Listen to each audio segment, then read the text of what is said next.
Komið sæl, helgispjall hér á Laugardalsmótni. Gestur minn á þessu sinni Arnar Bergmann Gunnlaugsson. Sæl. Sæll blessar. Takk fyrir að hafa mig. Þú hefur verið með svona stærsta þjálfarastarfið á Íslandi. Já, það ekki? Fjölmennasti íþróttin eða svona og þú ert landsliðsþjálfari. Já, gerist ekki hærra það? Takk fyrir að setja þessa press á mig. Já, nei, þú er bara örugglega búin að segja þér svona eitt. Já, þetta alveg hárrétt. Þetta er alveg hárrétt sko, að ég held þú getur ekkert fara hærra í okkar íþrótt. Nei.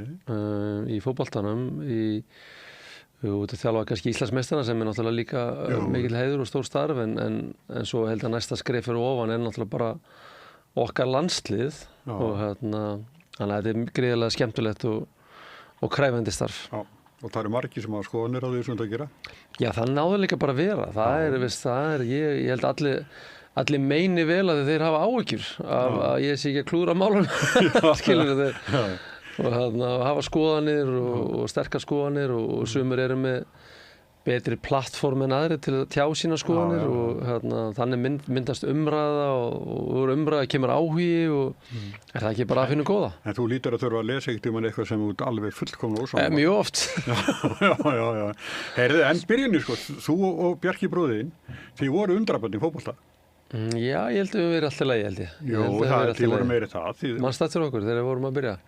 Nei, eftir komið meistaraflokk. Já, þannig að var engin YouTube í gamla daga sem betur fyrr og engin Instagram og Twitter eða hvað sem þetta heitir í dag sko. Það var gott að alast upp í okkar tíð. Þú varst laus við alla athygli en maður svona man eftir þegar maður fór kannski suður að keppa kannski tvíburarnir frá Akranesi voru kannski, það var kannski smá rock'n'roll yfir okkur. Jú, þetta svona stæll á ykkur líka. En fyrir það sem krakkarnir þurfa að upplega kannski í dag, þá er orðin súperstjarna kannski frá fyrsta degi og fylgst vel með þér og mátti ekki gera nein mistök. Það, veist ég, nokkuð fegin að hafa alist upp á þessum tíma sem að engin samfélagsmiðlar voru. Já, og máttir gera mistök. Þú mátti gera það. Það voru fullt af mistökum gerð. Já. Þegar að ég KR-ingur og ég byrjaði með útvarp KR. Já. Og þá kemur, þetta er 99 og þá kemur Bjarki bróðin. Það frægasumar, já, nákvæmlega. Já, þá kemur Bjarki bróðin í KR. Og eitt af svona eftirminnilegustu viðtölu sem ég tók, það var við hann. Það var hann nýkominn og ég fann bara ofboðslega heilstiptur í því sem hann var að gera. Já, hann er vel upp alveg drengurinn. Já, eldri bróður hans. Nei, hann talaði þetta, þannig þetta var svo skýrt bara. Já, ég held að hann hafi komið inn svona, með svona vinningsmentality. Þetta var búið að vera rosalega mikið næstu því bara, hvað eru margir tugir frá því að runni titilinu, hvað eru 60? Nei, 31 ár. 31 ár. Og margir frábæri leikmenn verið á KR, ég meina ædólu okkar Pétur Péturs var hann, kom frá Skaganum og Atli Eðvalds og bara rosalega mikið magna af flottu leikmennum. Einhverju hluta vegna gekk þetta ekki aldrei upp og frægi árgangur 69 árgangur hjá KR líka. Sem hefur skilað sér svo eins og miðjumennirnir úr þeim árgangi. Heldur betur. Báðir þjálfarar. Heldur betur og svo Atli Eðvalds heitinn, meistari Atli tekinn hann við og búið að sanga sem mjög góðu leikmönnum og ungir og efnilega leikmönnum og koma líka frá KR. Þannig að myndast einhvern veginn the perfect storm sem maður segir oft og sama safn af stjórn, þjálfara, stuðningsmenn og leikmenn. En það er ekki nóg að vera með góða leikmenn og nöfn á pappír, þú ert að delivera inn á vellinum og ég man ég fór á leiki hann og ég var að kynnast KR í gegnum Bjarka í fyrsta skipti þarna, svona frá innsta koppi. Og þá svona strax áttaði mig á hversu stór klúbbur þetta var og er og á stóran sessi í huga fólks sem að fólk hata klúbbun eða elska klúbbun og þetta sumar gerist kraftaverkin og liðið vann tvöfalt að mig minnir og þetta var útrúlega skemmtileg sumar, útrúlega gaman að fylgjast með þessu frá utan að frá. Já, svo var það náttúrulega Kristján Finnbogason og Þormóður Egilsson skipti verulega miklu máli þessi tveir og David Vinny reyndar. Já. Og sko, stelpunnar. Gummi Ben og Bjarki hérna frammi. Jú. Andri Sigþórs, en það spila lítið þetta sumar, minni hann að meðst í mjög fljótlega, eins í Dan og Sigþór Júl og þetta voru tómir snillíkar annars. Og Þorsteinn Jónsson sem var svona grimmi miðjumæðurinn. Já, svo varstu með Steinar Gísla heitinn, sem að rað sigurverra íslensku fótbolta. Jú, einmitt. Þannig að þetta var samansátn af algjörum meisturum. Eftir fyrsta leikinn, þá unnu við Skagan á Káravellinum 1-0 og Atli kemur upp til okkar í útvarpið og var glaður, en við vorum alltaf bara reiðir við hann, sko. Þetta var handónýttur fótbolti sem þú ert að spila. Við viljum þetta ekkert, sko. Já, það eru... Hún dauðbrá við það. Sem betur fyrir, það eru sumir klubbar, bæði hérlendis og erlendis sem er ekki nóg að vinna. Þú ert að vinna með ákveðnum stíl. Já. Og minn klúbbur í Englandi, Manchester United, það er ekki nóg að sigra í einhverjum hundleginu fótbolta. Við stuðnismenn vilja rússlið eins og allir knattspyrnuáhuga vilja, en sumir vilja bara meira. Vilja fleiri mörk og alvöru stíl og skemmtilega fótbolta og þá fara þær ánægðir heim og það má aldrei breytast. Og það skynja ég mjög mikið hjá Kári til dæmis að það sé algjörð skilyrði. Ég er í vandræðum í ensku, ég held með West Ham. Já, ég finn mikið til með þér. Já, ég er bara krakki, sko, þegar ég byrja að sýna þetta í sjónvarpinu, í 12 ára. Hún er náttúrulega ekkert í ensku. Og svo sá ég nöfnin á liðunum. Og þá West Ham, þá hélt ég að væri Vesturbarinn bara. Já. En svo voru þar Bobby Moore, Jeff Hurst og Martin Peters. Hann var ekki aftur snúið. Martin Peters og Jeff Hurst. Já, hann var ekki aftur snúið. Tómi meistarað líka, hann liði var kannski smá sigursalt á þeim tíma. Já. Þannig ég kynntist líka West Ham hans í gegnum David Moyes. Minna okkur frá Skotlandi. Við fórum að heimsóttum hann eins og tvisvar og fengum að kynnast þeim klúbbi. Þannig að það er mjög flottu klúbbur en hann er að gangi gegnum mikinn öldudal núna. Líka einmitt það sem ég var að segja þannig að stuðnismenn West Ham eru vanir svolítið svona fleiri fótbolta, ekkert ólíkt Tottenham. Þannig að þeir hafa áhyggjur virkilega og hafa látið góða framkvæmdastjóra að fara af því að þeim finnst ekki að bæði úrslit og skemmtanagildi farið saman. Eins og David Moyes, sem var með 51% innflyttar. Algjörlega. Sem er mjög gott fyrir West Ham. Absolutt.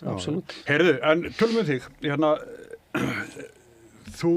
þið bræðu, þið haldist náttúrulega í hendur hérna framan á, þið eru með Skaganum og það seinna ekki sem að þú kemur inn með ævintýralegum hætti, skorar 2 mörk með leik eða eitthvað? Já, það var 95, það var mæta ár. Þannig að það er virkilega að vita allir knattspyrnuáhugamenn þetta, það er búið að tala um þetta svo mikið en mér leiðist aldrei að tala um þetta. Leiðist þér? Það er mjög gaman, mér leiðist aldrei að tala um þetta. Nei, þetta var alveg einstakt. Já, þetta var mjög gaman. Mikið afrek. Enda var liðið líka frábært þessu tíma. Maður var að koma inn í lið sem að, þú veist með Sigga Jóns og Óla Þórðar og Haddingos og Steinar Heitinn og Óla Adolfs og það var bara eintómir meistarar og kom inn í mjög rútinera lið. Þannig að maður bara einhvern veginn var réttum stað. Ég móðga Óla Adolfs hérna í þessum Þorður því? Já, að ég er búinn að þekkja til hans sko því að ég bjó lengi í Ólafsvík þegar ég var sjómaður og þekkti vissi alveg hver Óli er og pappa hans og mamma. Þá bræður Stein Adolfs og Óla. Og hérna, ég sagði hann hafi verið svona fastur fyrir sko í vörninni hjá Skaganum en þá tók það að ég var að meina að sko hann hafi verið grófur. Já. Nei, hann var alls ekki grófur. Nei, hann var stór og mikill náttúrulega. Hann góður. Já, en það er rétt, hann var mjög fastur fyrir. Já. Og ég man alltaf eftir þegar hann kemur fyrst á æfingar hjá okkur. Gaui var þáverandi þjálfari okkar og var að láta okkur gera svona ýmsa tækniæfingar svona sem uppbytun. Og Óli var ekki mjög góður í því sko, til að byrja með. Þannig að við svona, ég man að við lítum á hvern annan félag og hugsa hvað var Gaui að gera núna að fá þennan staurfót frá Ólafsvík í Akarnes sem var svona mekka fótboltans og hafi gengið illa á þessum tíma en hann var fljótur að vinna hug okkur á Hjörtu. Óli, hann var líka greiðlega metnaðargjarn og vildi læra. Hann vildi læra og svo nokkrum ára seinna er hann landsliðsmaður. Hann Gaui vissi alveg hvað hann var að syngja með þessum efnum. Já. Það er náttúrulega mikill skrokkur, stór og mikill sterkur maður. Já. Herðu, en hérna, þú fer í atvinnumennsku, hvenær? Það er 92, haustið 92. Þá förum við til Hollands bræður og förum í stórlið Feyenoord, Rotterdam. það sem að Pétur hefði verið áður. Já, við fengum svo sem alveg að vita það að við vorum að fara í fótspor annars Íslendings og sem hafa gert frábæra hluti þarna. Við erum mjög ungur á ári líka. Má ekki gleyma þegar Pétur var 20-21 árs, veldi tímabilið 79 og var markaðasti leikmaður í Evrópu fyrirhluta ás. Þannig að hann var algjört undrabarn, talað undrabörn, hann var frábær leikmaður og mikið ædol okkar bræðra á þessum árum og líka þegar við gerðumst atvinnumenn og landsliðsmenn þá var hann ætið okkar ædol. En hann var líka hann var góður í fótbolta, ekki, og svo, ykkur sagði mér það að fara til Feyenoord og sátu inn á ykkur bar og hefði þetta verið Íslendingar og þá alveg Pétursson, Já, hann var stuðnismenn Feyenoord, þeir kalli ekki alltaf ömmu sína, þá kynntist maður líka fótbolti og fótbolti ekki alveg að sami hugum fólks. Þarna ertu komin í smá trúarbragðafíling og ef þú gera góða hluti fyrir þinn klúbba þá ertu settur upp á stall sem að kannski ekki gengur og gerist hérna á Íslandi. Þannig að þetta svona, þótt þessi sama íþróttin, þá er þetta ekki alveg sami íþróttin. Þetta er meiri dýrkanir og getur farið í öfgar í báðar áttir og talaðu líka ef þú ekki að gera góðan hluti og stundum sem finnst það ekki að leggja það fram fyrir hönd klúbbsins þá er það ekki 7 dagana sæla í þessum bransa en hann var mikið ædol í Rotterdam og kemur síðan heim, ég man alltaf hann kemur heim 86, þá er hann ennþá ungur árum, alltaf ekki 26 ára og árinu eiga bestu ár framöndan þá var hann komin heim til Íslands og tekur eitt mjög eftirminnilegt tímabili með Skaganum, setnilega tímabili svo gerur okkur að bikarmeistarum í frægum úrslitaleik á móti Fram, miklu rokleik sem við bræðurnir fórum á og hann gerir bæði mörki þar og svo kemur haustið og þá tekur hann þessa umdeildu ákvörðun að fara í KR og við vorum svona ekki alveg par sátti við okkar ædol en vorum samt fljótir að fyrirgefa honum og vorum svona nettir lúmskinn stuðningsmenn KR þetta sumar. Þannig að þetta var umdeilt á sín tíma, þetta var svona fordæmi fyrir þessi, mann Eilífur Hafsteins, annar svona Skaga legend, fór í KR líka mörgum árum áður og það var kurr í bænum þegar þeir tóku sig ákvörðun og þetta var mjög umdeilt og þannig að Pétur var svo held ég á KR held í næstu 5-6 árin og hann fór að hella sér út í þjálfun. Já, og góður félagsmaður. Mjög. Já, það náði svolítið svona þetta sama og kannski Bjarki og fleiri gerðu 99 að rífa klúbbuna aðeins upp, koma hans vakti mikla athygli og kom allt annað önnur dýnamík inn í KR sem að en einhverlega tókst aldrei að vinna titilinn en veldir að náðu 2-3 bikarúrslitaleiki og voru bara ógeðslega flottur klúbbur en það náði svolítið að lyfta upp prófíl liðsins. En Arnar, þegar að við getum, hann fór frá Feyenoord til Hercules og eitthvað svona, við getum tekið svona dæmi. Anderlecht í Belgíu manni og Antwerpen og þetta voru flott lið sem að spilaði fyrir. En ég get ekki rakið atvinnumannaferil þinn, hann var svolítið brottgengur eða eitthvað? Já, það var nokkuð löndana það gekk illa svolítið að finna rétta félagum, svo voru ýmislegt annars sem spilar inn í út með meiðsli og þess að þar en svona ég var úti frá 19 ára til 30 ára og kem heim 30 sem kannski engin aldur en náði að spila í nokkur löndum og náði að spila í ensku úrvalsdeildinni lengi sem var Hvað liðið varst þar? Ég var hjá Leicester og Bolta Wanderers með Gunnar Bergs og Eismara þannig að það var maður náði að spila svona á hæsta tindinum þannig séð en spilaði kannski ekki alveg nægilega marga leiki og kem heim 30 aldri. Og var ekki svipaði Bjarka? Já, hann fór til Englands, var í deildinni fyrir neðan hjá David Moyes, títtnefndu David Moyes hjá Preston North End. Svo var hann í Þýskalandi, í Mannheim og Brann og Molde í Norri. En hann kemur 28 ára gamall, 2 árum áður en ég kem. Þannig að það er, í dag myndi þykjast mjög ungur aldur og koma heim úr atvinnumennsku en við vorum samt búin að vera í 9, 10 ár, 11 ár, eitthvað svoleiðis.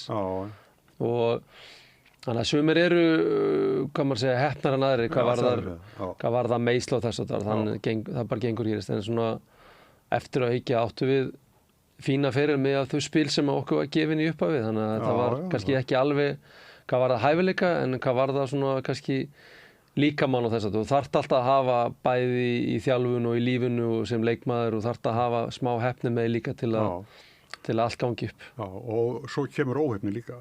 Þessi knattspyrnustjóri sem að misskilur, sér ekki. Já, ég var talandi um knattspyrnustjóra, því Martin O'Neill var að taka við núna Celtic. Já.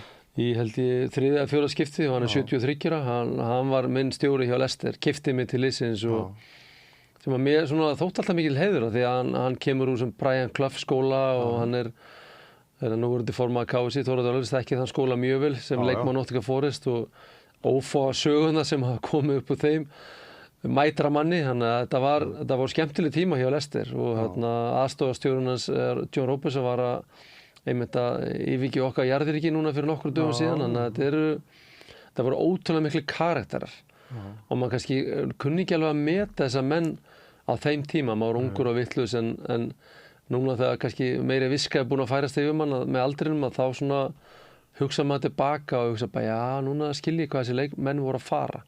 Menn voru kannski ekki endilega að tjá sig á hverjum degi og taka menn í eintal og einhverja fundi en þeir voru kannski að reyna að sýna mann einhver ákveðna leið með orðum til alla hópsins og sem maður kannski náði ekki alveg að skilja á þeim tíma, þannig að þetta var eftir aukja var maður bara þakkláttur fyrir að hafa kynnst og lifa og hræst í þessum stóra heimi. Já, ég hef á öðru stað talað við Þorvald Þorleifsson einmitt tíman hjá Nottingham Forest. Já, það er nokkra góða sögur það. Það er náttúrulega, veist, og svona karakter þeir eru ekkert að þú sér ekkert svona karakter í dag og ég veit ekki hvort þau myndu komast upp með mér að láta eins og þeir voru og söguna sem maður veist, maður er erfitt með í dag með að kyngja mikið af þessu sögum sem helber að lígi en þetta gerðist í raun og veru og þannig að þetta er náttúrulega kryddar hvernig þetta var í gamla daga og maður horfir alveg öfundun augum hvernig þetta var í gamla daga en mikið af þessu myndir ekki komast upp með í dag. Bara hvernig leikmenn æfðu og höguðu sér en það var kannski oftar en ekki, varstu kannski búin að vera sem leikmaður í kringu 30 þegar kannski þú hefur getað hugsað aðeins betur um þig að það var kannski hefur getað kreist út nokkrum árum viðbót. Er þetta að segja það að svona eldmessur í hálfleik og svona það heyri sögunu til? Já, það kannski, veist, þú vissi kannski alltaf bara að núna kallinn reiður og að fara að öskra á okkur og þá kannski var ákveðin ógnarstjórnun í gangi að þú varst alltaf á tánum sem að bæði gott og slæmt og ég segi ofta kannski síðasta kynslóðin sem var að höndla svona skammanir var kannski mín kynslóð og svo bara eins og gengur og gerist í þjóðfélaginu bara breytist lífstíll og tíðarandi og þeir sem að þróust með því, þeir gerðu áfram góða hluti og þeir sem gerðu ekki voru kannski sátu eftir og þannig er það bara og þannig er það bara líka með misið þjálfara ef ég næði ekki að þróa mig með breyttum tíðaranda þá náttúrulega á ég ekki langlíft starf framundan þannig að veist, er það ekki bara gott en við tölum oft að það var óslega gaman í gamla daga en það er líka gaman í nútíðinni. Þannig er það bara, þú verður einhvern veginn og ég held alltaf að leikmenn í gamla daga, fólk er að tala um að liðinni dag myndu rústa liðan með gamla daga og það er alveg rétt en ég held ef að leikmenn í gamla daga væru upp í dag þeir voru jafn góðir ef ekki betri en leikmenn í dag þetta er bara ákveðin maður vísar oft í heims með Jesse Owens 36 í Ólympíuleikunum maður hleypur á 10.36 það er bara því að DNA í mannskepnu var bara öðru sér þá og núna er kannski heimsmyndið í dag kannski 1 sekúndu betra 9.36 eitthvað slíkt það er bara því að mannskepnu hefur þróast en ef að Jesse Owens hefur verið í dag með æfingarnar og næringafræðin og allt sem er tæki og tól sem er til í dag þá hefur hann örugglega verið samkeppnisæfur það snýst bara um hvaða tíma þú hefur lifað Þetta er reyndar eitt af frægustu augnablikum í íþróttasögunni Já, einhverju vegna þá er ég mikið að horfa á Netflix á þætti með Nasismann og hvað var að gera í seinni heimsstyrjöldinni og var að klára þátt þess að hann kemur fyrir í Ólympíuleikum 36 sem átti að vera svona propaganda Ólympíuleikanna hjá Hitler og Hann kemur sá og sigraði og setur held ég 4 heimsmynd í 4 greinum. Sem síðan var bætt held ég 84 af Carl Lewis, eða jafna þar að segja. Já, hann stal sinnunni. Hann stal sinnunni, má segja það. Já, og verðskuldat. Já, heldur betur. Herðu, en hérna, þegar að þið bræður eru konur heim, að þá farið út í byggingabransan. Já, það, hérna... Ég ekki búin að sjá þann hluta af hérna... Já, það feint áttum. Ég var það ekki bara, held ég, okkur langaði að gera eitthvað annað en fótboltan. Já. Það var svona aðeins að, kannski víkka sjóndeildarhringinn og þroskast og mögulega kannski sá ekki okkur fyrir sem kannski fótbolta fólki í framtíðinni. Menna, ég sá mig aldrei fyrir þessi þjálfara til dæmis. Umboðsmennska var kannski ekki, það sem Bjarki bróðir í dag, var kannski ekki alveg orðið það starf sem að í dag og þannig að þá var þetta bara basically að reyna kannski að læra eitthvað aðeins meira í lífinu og gera eitthvað annað. Fóru illa út úr þessu? Það fer eftir hvernig þú lítur á það. Peningalega, já. Þroskast, nei. Kynnast fólki, nei. Víkka sjóndeildarhringi, nei. Þannig að veist hvað árangur í lífinu. Það allt mælt í peningum. Það væri betra að við fylgst að þroskast og vera ríkur í leiðinu en eftir að hyggja þá var þetta bara skemmtilegasti kafli í lífinu og þú lærir og lifir. Já. En svo líka ég held að það sé ágætt að fara í gegnum líf að vera ekki alltof bitur og hugsa en ég meina var þetta erfitt á þeim tíma að fara í gegnum gjaldþrot og þetta það mjög erfitt en svo kannski ertu lendur á þeim stað í dag sem við báðum erum búin að lenda á báðu löppum og eru sterkar fyrir vikið og var það ekki bara þitt besta mál þá? Jú, hvað er þetta? Ég held að því ekkert að vera bitur og væla og skæla í lífinu. Það bara, það lenda allir í mótlæti, mismunandi mótlæti og þú færið eitthvað spil í hendunar og reynir að krafla þú út úr því og gera þitt besta og svo bara gera upp í lokin í hægindastólum á allir heimili vonandi hvernig til tókst. Já. En ég veit að það er þetta verða ríkur að öðrum peningum.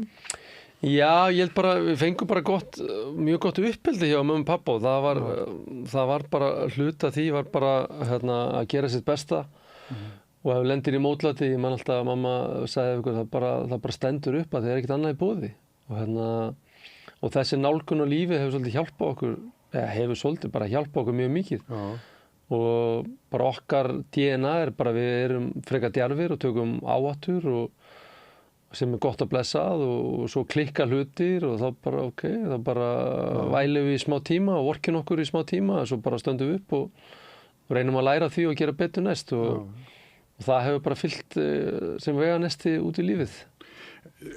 Seinna kemur þú í KR og spila með Bjarka bróðinum.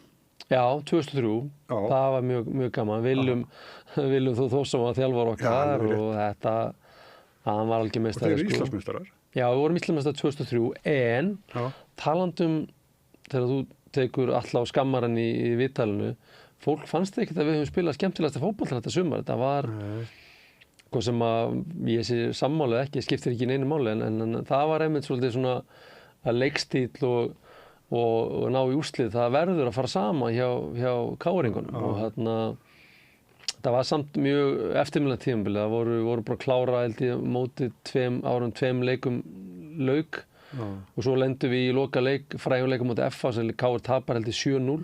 Þannig við förum svolítið svona frá þessi eufóríu að vinna titilinn þannig 2 leikjum áður í að verða bara einhverju skúrkar í hugum KR-inga. Þetta er rétt hjá þér. Og þetta er alveg rétt, ég menn þetta er alveg óásættilegt fyrir KR að tapa 7-0 í lokuleik. En það var bara að tala þetta 7-0. Já, þannig að það var svolítið svona, veturinn fór svolítið svona, fór súr inn í veturinn. Og jafnvel lengra inn í veturinn og gáum kannski F-fáingum það búst því að verða stórveldi næstu áratuginn. Því að þeir verða svo meistarar 2004 og held ég 2005 líka. Þannig að þetta er svolítið svona, það sýnir bara hver leikur skiptir miklu máli í sögunni. Í einhver tíma í þessu 2003 þá var ég eitthvað óánægður með framistuð eitthvað bræðra. Já, ég verður glátt að skilið. Já, og skrifað einhvers stað. Það er eins gott að tvíburarnir ekki tvíburar. Já, ég held að við erum það ungir, við erum 30 þessum tíma og við erum að koma úr atvinnumennsku og eigum að vera yfir bara menn á Íslandi.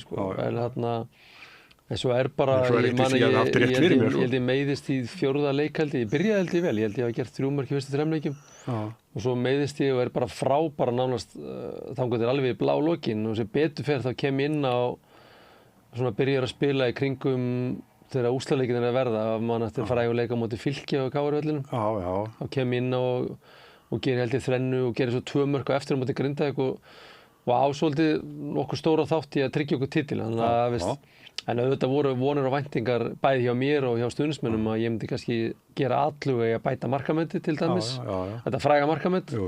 Þannig að ég skildi alveg gremju og pyrringi mjög vel og var ekkert að kippa mér upp í því. Ég man bara, ég var mjög einbyttur á að reyna að hjálpa okkur að tryggja okkur titilin af því ég hefði átt svolítið misjandi tímabil með vonir og væntingar. En þú byrjar sem aðstoðarþjálfari hvar?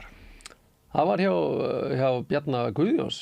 Hann fær mig, ég var ekkert búinn að hugsa og spá út í en mig langaði samt að tengjast fótboltanum aftur. Fer þá í þættina á Stöð 2, sem fjallar íslenska fótbolta og Hörður Magnússon fékk mig til liðs við þá frábæra þætti og fæ aftur svona áhuga á fótbolta aftur, gegnum þá þætti og fer að fylgjast með leikjum og svo gengur vel og svo sumarið var KR svolítið að ströggla og Bjarni Guðjóns hefur samband við mig og spyrir mig hvort ég ekki tilbúin að koma aðstoðarseðans. Svo kem ég og hann rekinn eftir 2 leiki sko. Ég vonandi var ekki mér að kenna. En þá tekur Willum við og klárum tímabil með Willum, gengur vel, höldum svo áfram næsta tímabil með Willum og þá fæ ég svona, djúvill var ég til að vera þjálfari því að hann einhvern veginn bara kveikir í mér og það ekki til betri maður í að læra af heldur en á honum. Svo fer ég í Víking og læri líka þá ennþá miklu meistara Loga Ólafssyni. Þannig ég fæ alveg svaka skóla í 2,5 ár sem að ég ómeldilega þakklátur fyrir í gegnum Willum og gegnum Loga. Þannig að þeir svona koma mér á beinubrautina. En svo tekur Víkingur þessu ákvörðun að Logi fer og þú ert þjálfari. Já. Þannig að þá er ég bara... Byrjaði þetta ekki hálf brösulaði þeirra eitthvað?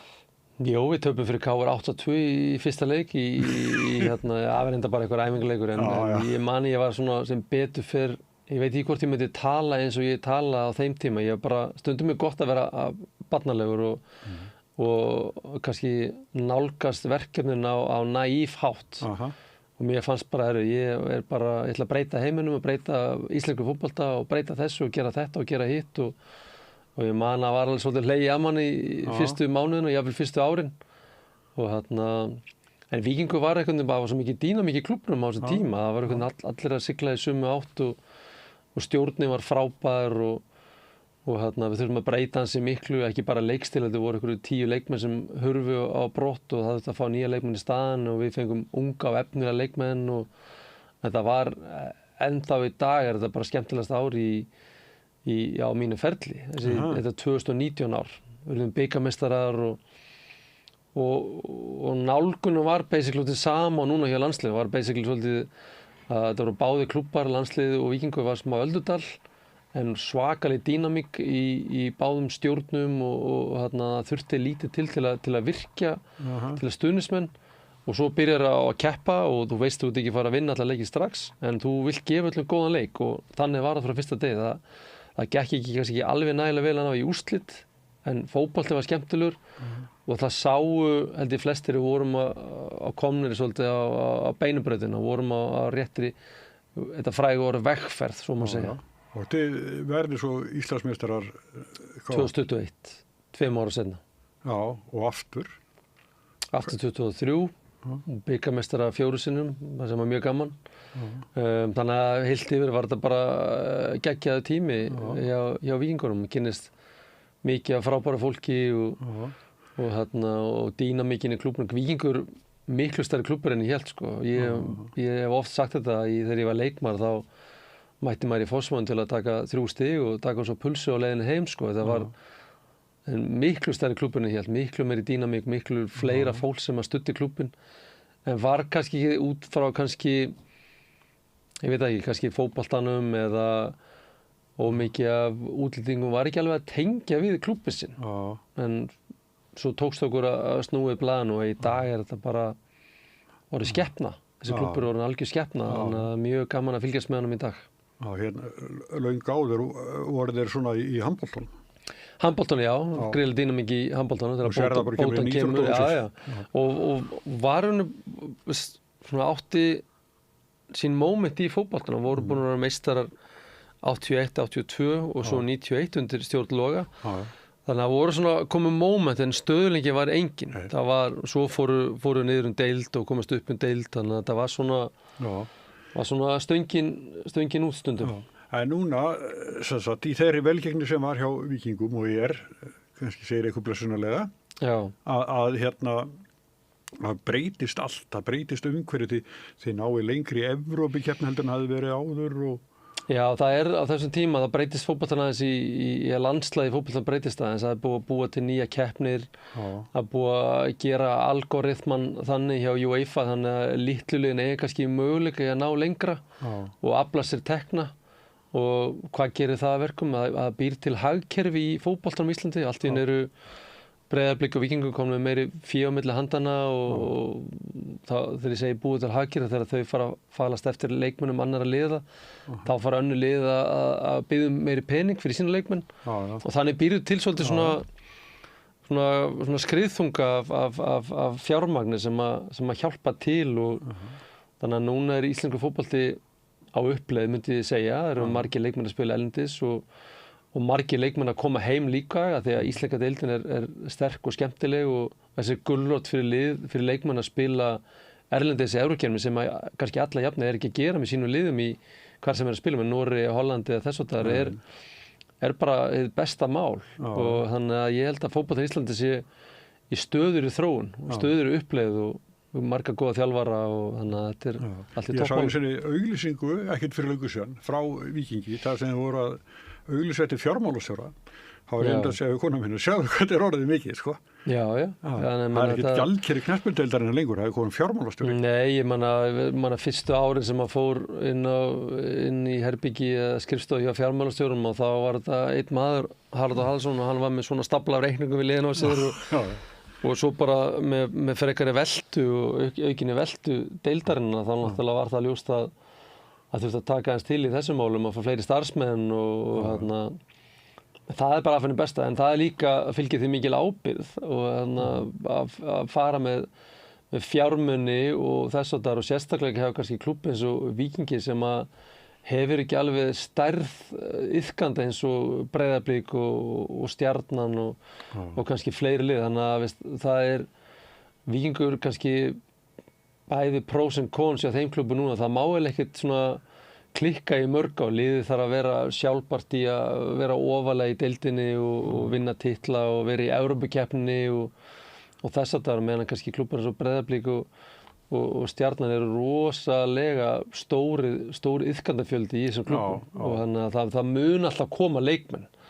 Víkingi þetta kannski út af fjölda iðkanda að þarf alltaf að vera upp á 10 í úlingaþjálfun og barnaþjálfun og þróun þarf að vera þannig að það gríðarleg pressa að vera leikmaður Víkings í dag. Þú þarf bara að delivera hverja einasta ári og ekkert endilega kannski að vinna titil, það sem er mjög erfitt í okkar íþrótt, en þú þarf alltaf að vera uppi þannig að tilbúin í að challengera fyrir að vinna titla og þannig hefur það verið síðustu frá 21, raun og verið núna í 5-6 ár en núna held ég að klúbburinn sé komin á þann stað, maður líkir svolítið eins og við Bót og Glimt ævintýri í Noregi, þetta orðið svolítið að skeppnu og Víkingur nær að kompíta við að fá bestu leikmenn landsins, þeir vilja spila fyrir besta liðið, þannig að en það er líka gaman sem að gerast í fótboltanum að þrátt fyrir að þú ert kannski stærstur og bestur, að þá fjöldi leikja að gera það verkum að það eiga lið séns á að vinna titilin. Samanber í hvað heimi í Noregi myndi Víkingur Stavanger vera Noregsmeistari.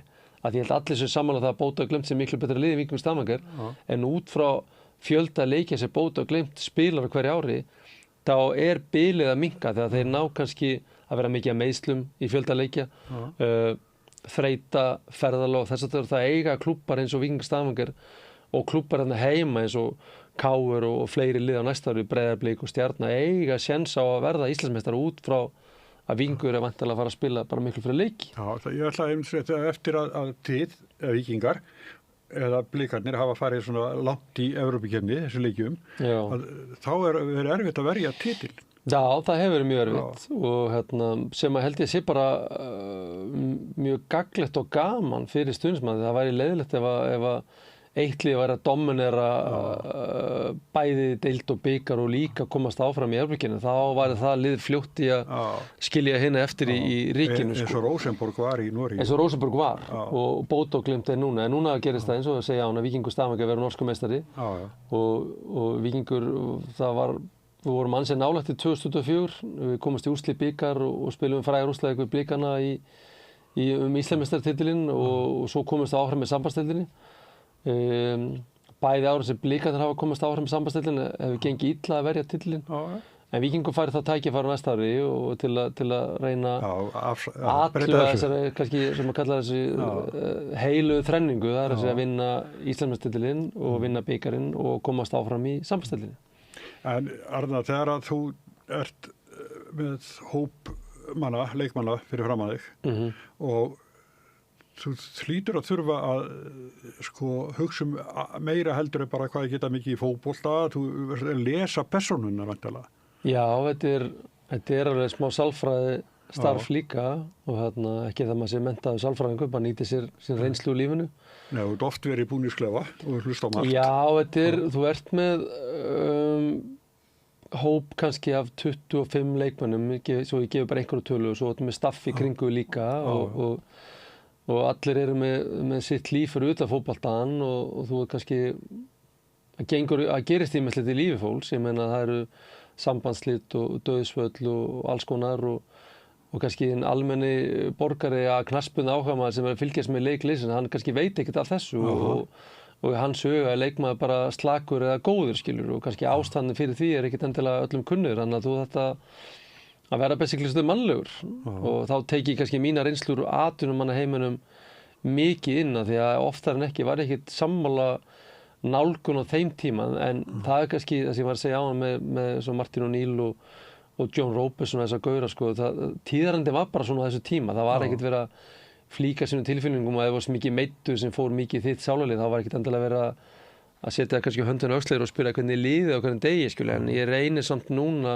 með leikmenn sem ég með sem að lenda í skakkaföllum að reyna að vera til staðar og reyna svona að sína áhuga og að því að þeir eru hluti af mínum hóp, það er ekki bara 11 leikmenn sem eru hluti af mínum hóp, þetta er með 25 manna hóp þannig að þú þarft að vera svolítið svona líder og leiðtogi í að vera andum leikmennina en að samaskapið þurfa þeir líka að koma til móts við þig og skilja mína dýnamík og hvað fær mig til að vilja vera sigurvegari þegar viljum allir vera þessir íþróttum á hópi til að vinna leiki og vinna titla. Ég hef á minni starfsævi fyrir með mannaforráð og þurft að segja fólki sem er erfitt og þetta er svona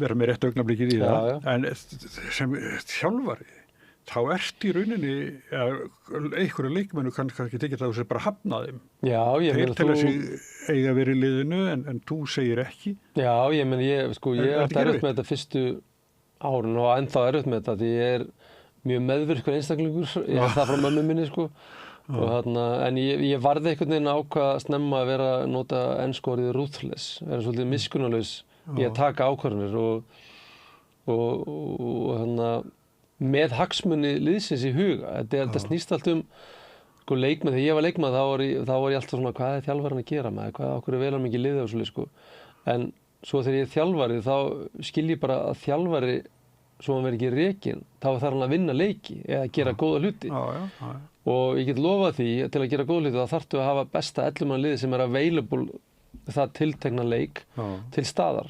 og leikmaður þarf bara að skilja það að hann þjálfari er að velja sitt besta lið og það er hans að sýna að sanna að mögulega þjálfari er rangt fyrir sér og það hefur oft gerst, ég segi ofta að bestu þjálfarinn gera alltaf mistök en þeir gera bara færri mistök en meðalþjálfarinn og þessi dýnamík á að taka ruthless ákvörðun er ekki skemmtileg. En ef allir einhvern veginn eru sammála það að haga og lýsa sér bóði og svo blessunlega með fjölda leikja í dag, þá held ég að flesti leikmenn kannski gera sér grein fyrir að þeir geta ekki spila alla leiki.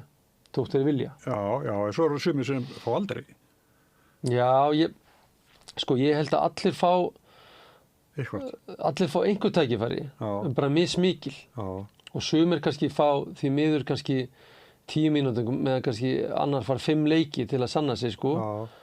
En það eru alltaf einhver móment á æfingum og í leikjum eða bara í fasi sem gerir það verkum að ég held einhvern veginn að þú endanum farið alltaf sem átt skilið úr þessu leik. Þannig að ég held ef að leikmann sem kannski heldur að hann fá ekki nægilega mikið að tækifærum gerir upp sem feril þegar hann er 35 ára gamall, þá held ég að hann finni alltaf 1 eða 2 moment sem að hugsa bara sjálfur og er sanngjarnir sjálfur sig.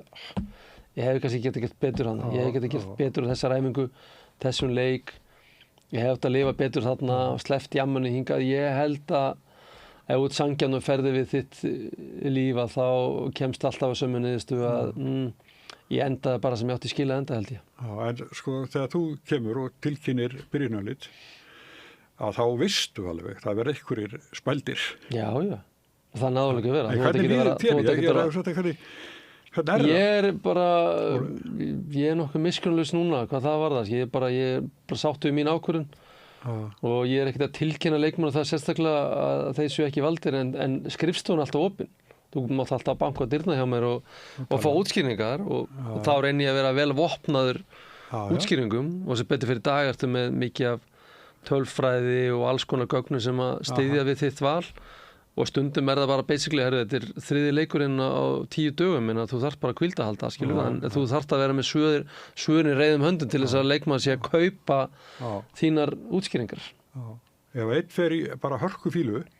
Mér er bara alveg saman það, sko. Já, en getur hann ekki smitað, sko, hann á ykkur að það fyrir eftir hvernig karakter er. Ég man alltaf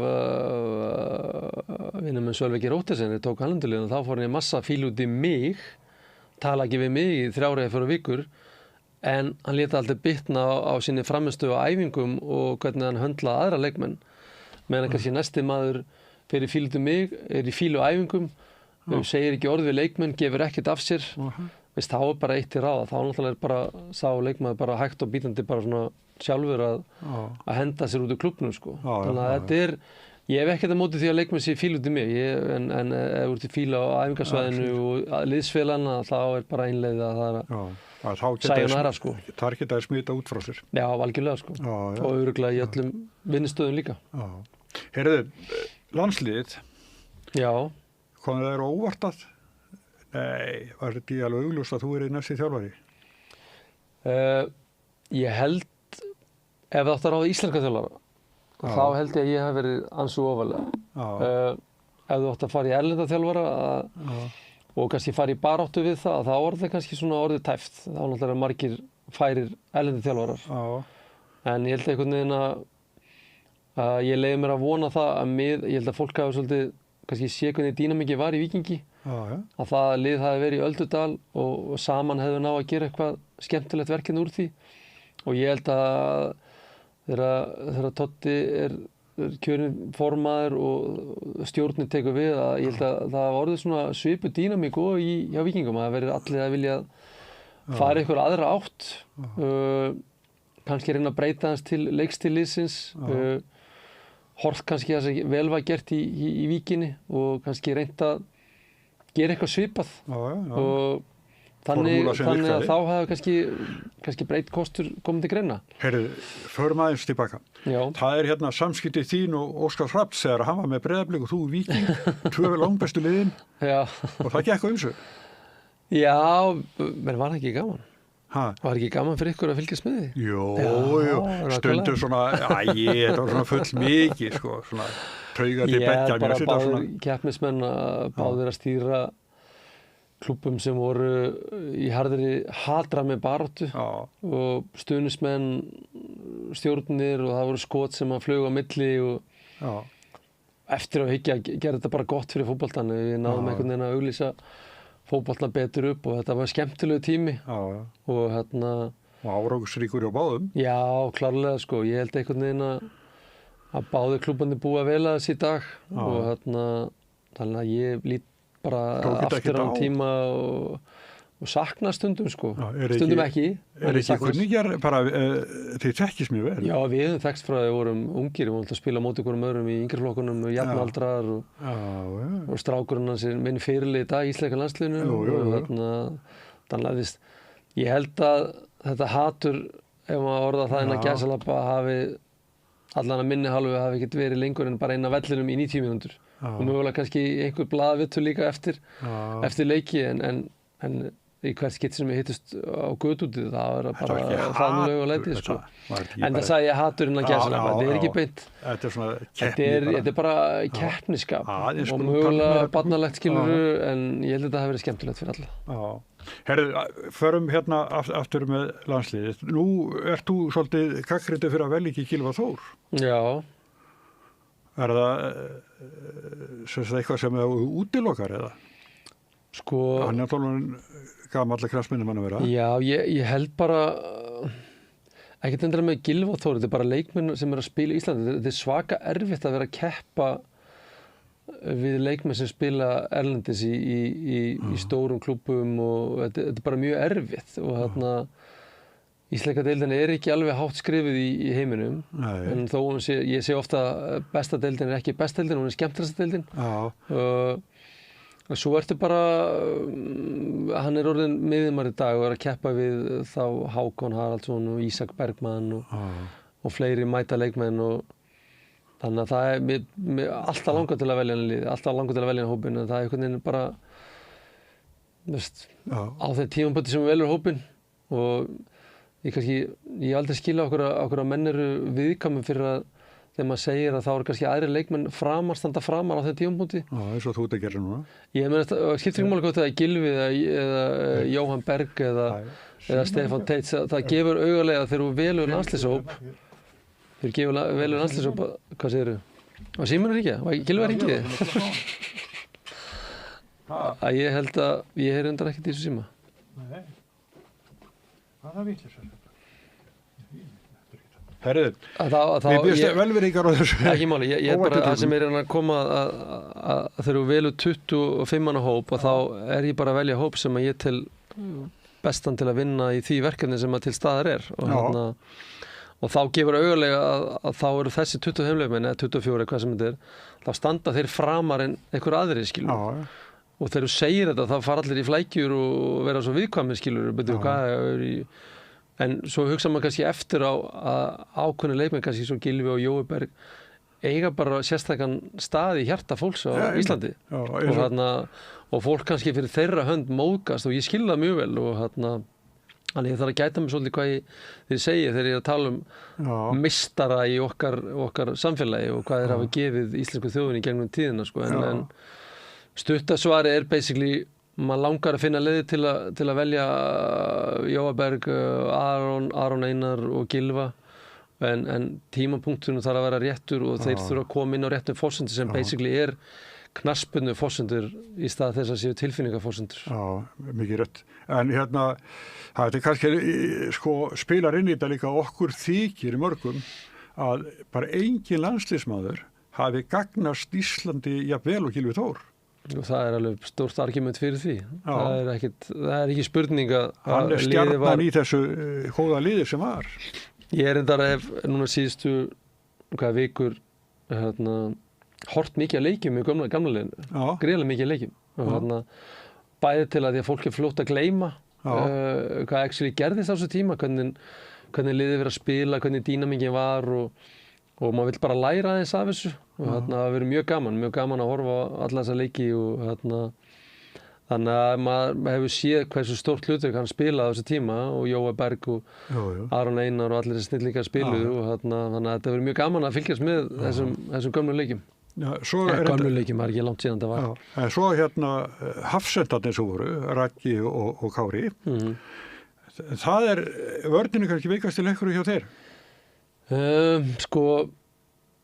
Talandi bara tíðaranda, þetta bara allt annað tíðarandi í dag, þetta allt annar fótbolti og allt önnur dýnamík og þannig að ég skil alveg að gaman að bera saman lið og bera saman hópa og bera saman leikmenn en Ég held bara að það á ekki við í dag. Það engin annar Kári og engin annar Raggi, það engin annar Aron Einar í landsliðinu og engin Gylfi og veist, á hverju það ekki? Ég veist, það út af þjálfun úlinga eða leikmenn sem fá ekki tækifæri, veist?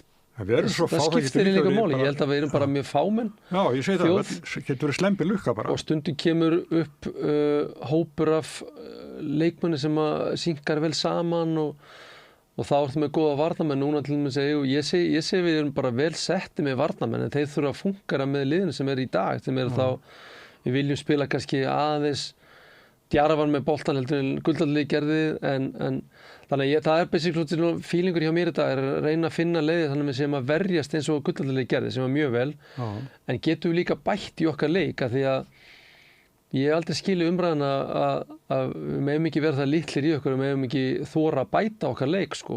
Við megum ekki þora að hækka okkar hlutfall með boltans og að því að gagnrýni verður oft að Gullaldalið var frábært sem voru, en Gullaldalið var ekkert endilega bestir í að halda bolta sko. Þannig að getum við reynt í að vera góður í varnarleik en líka vera góður í að halda bolta og ekki vera það litlir í okkur, við getum ekki gert það. Ég þoli ekki það þegar fólk að segja að við getum ekki gert hitt og getum ekki gert þetta, við erum bara litla Ísland sko. Það finnst þér liðið þitt núna verið einhverju skugga af Gullaldaliðinu þarna? Já, klálega, það bara gott, það bara flott. En það bara ekkert eitthvað neikvæðan. Fólk að bera saman á þess að kynnt sem alveg svo túta sig. Það bara gott. Það líka, ég held að strákunar ekkert dag séu svolítið svona að við viljum kannski gera sama og Gullaldalið gerði, viljum komast á stórmót og ég stutt á milli skugga og hafa fyrirmynd sko. Ég held að ég myndi frekar segja þessi bara fyrirmynd að vilja komast til slangt og þeir gerðu en auðvitað kannski hangir þessi pressa og skuggi yfir að þeir gerðu þetta þá ger krafu að við gerum þetta líka og ég eins og segi bara við erum bara staddir í dag þar sem liðið var 2013-2014 að það huge potential í þessu liði.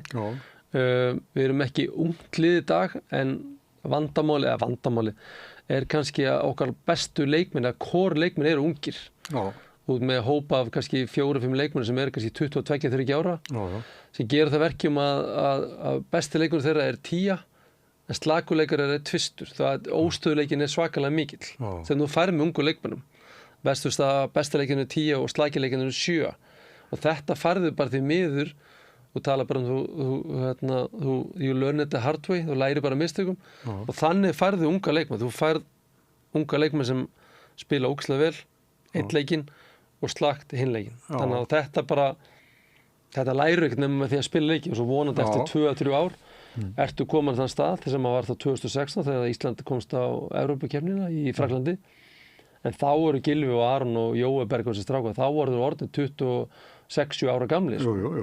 Þannig að við erum svolítið á leiðinu þangað og við erum svolítið á leiðinu sem Víkingur var 2019, 2020 þú veist að gefa öllum góðan leik en tapaður oftar en ekki og svo allt í einu bara ef að fólk hefur trú á þessari vegferð mér alveg saman að fólk hafa ekki trú á hann sko, en það getur vel verið að stjórnin og KC hef ekki trú á hann eftir 1 ár og ég vil láta hann fara en ég var valinn þjálfari einmitt út af þessu sem ég gerði hjá Víkingi þannig að gefum þessu smá séns liðið að þróast á ágætan hátt og vera að gefa góðu liðum mjög sterka leiki Ég hef engan heyrt tala það að þú ættir að fara Jú, kannski eitthvað á Facebook eitthvað sem hefur alltaf haldið sér. En það líka bara gaman að fólk, ég held að fólk hafi bara áhyggjur af ég segi gera eitthvað vitleysu og lætur skoðun sem ljósi sem voru kannski að byrja að viðtala og það er bara aðfinnum góða.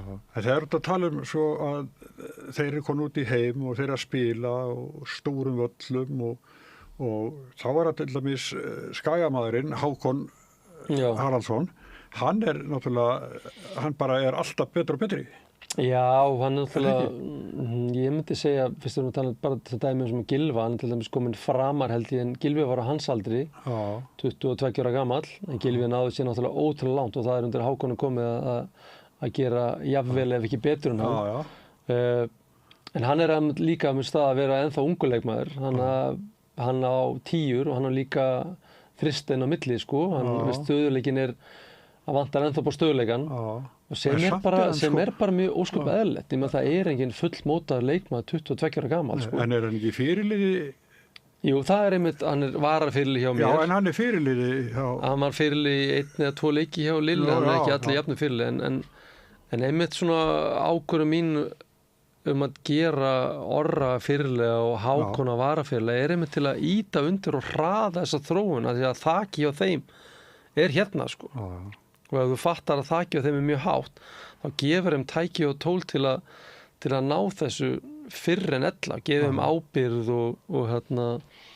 og leita á hæfni til að ná þessu fyrr, sem að mun hjálpa okkur í framtíðinni. Þú hefur marga framlínumenn. Já, sem alveg lúxus vandamál. Að þú veist að tala varnarmenn áðan, en í dag við vorum með góða sóknarmenn líka í den, en ekki svo mikið fjölda af góðu leikmönnum, og það bara gaman. Já, ég efast ekki það. Það þá gaman að aftur að hlusta umræðuna okkur ekki Pétur eða valin í staðin fyrir Pál, sko. Þannig en við búum að því núna að við erum með gríðarlega sterka framlínumenn, við erum gríðarlega sterka markmenn, gríðarlega sterka miðjumenn. En fíllinn í herbygginu svona kannski eftir 2 ár að svona hafsendan séu svolítið svona að við þurfum að vera klókir hvað það varðar. Og þá kannski talandi að horfa á gammalleiki að læra af reynsluna, því að Kári Átnama til var miðjumaður til 27 aldurs. Þannig að þá að vera kreatív, kannski miðjumaður í dag, sterkur hafsend eftir 2-3 ár, sem hann kannski líka tilgang kannski með því að leyfa eins og í öðru leik mínum á móti Kosovo, sem var hræðilegur leikur. En þá var Stefán Teitur að spila kannski hafsend, að þá ætti kannski að reyna að búa til einhverja dýnameng, kannski mögulega getur hann tekið við eftir 2 ár. Þú ætti að vera svolítið kreatív ef þú finnur ekki hafsendaparið þitt í dag að reyna að búa það svolítið til eftir ákveðin ár. Nú hann að fara frá Preston North End? Já, til Hannover, sem gríðarlega stór klúbbur. Ég held að margir í Íslandi við erum svolítið einblínir á England. En það fótbolti spila annars staðar líka, sko, og Hannover mjög sterkur klúbbur, en ég fagna þessu. En hann ekki í efstu deild? Nei, en tvæti Bundesliga veist þú, með Kaiserslautern og Schalke, og þetta stóri klúbbar, sko, þannig að ég held að Stefán sé bara í toppmálum þar. Ég sjái það bara, við horfum á svo leiki í sjónvarpinu, þetta stóri leikangar. Þetta 50-60 manna velli, mikið að gerast. En hvernig næsti landsleikur? Það leikur við Mexíkó núna sem verður mjög skemmtilegur leikur, og því það ekki opinber gluggi, þannig að það verða mikið af leikmönnum úr bestu deildinni sem spila þann leik. Svo förum við vonandi að fáum sterk verkefni í mars og í júní. Það þá eftir að staðfesta andstæðingana, en það verða flotti leikir. Og svo byrja þjóðadeildin í haust. Og hvar erum við þar? Við erum í C-deildinni, sem kannski margur myndi hugsa að það svolítið slæmt, sko, en það alltaf silfur læning í öllu. Það við sjáum núna að Svíar, Norður-Írar, Kósóvar að fara í umspil núna í mars í undankeppni HM. Það var út af árangur þeirra í C-deildinni. Þeir unnið sinn riðil. Þannig að við förum núna að byrja í haust, og það verður dregið núna 11. febrúar. Og þannig að við verum mjög hátt rankaðir í C-deildina. Það bara krafa að stefna að vinna okkar riðil, sem gera það verkum að við erum þá nánast komnir í umspil fyrir undankeppni EM. En sko, þjálfarar verða almennt ekki mjög gamlir í starfi? Nei, ég að byrja mjög seint í þjálfuna. Ég mjög ungur í þjálfarárum. Ég bara 6 ára gamall í þjálfun, sko. Þannig að en ég núna að vera 53 ára gamall, hugsaðir. Þannig að þú voru bara að hugsa vel þig, og ég held líka að verða að fylgjast rosalega vel með. Fótboltinn breytist ört á hver einasta árin, og litla breytingar til eða frá. Og ef þú ert ekki að þróast með leiknum, þá verður bara risaðilega mjög fljótlega, sko.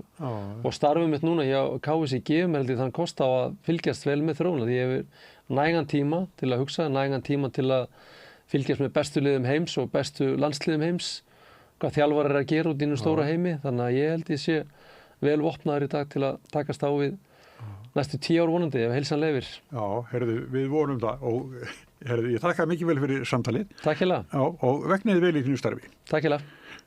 Og ykkur takk fyrir að hafa hlustað og hort. Sæl að sinni. Segðu það á Samstöðinni.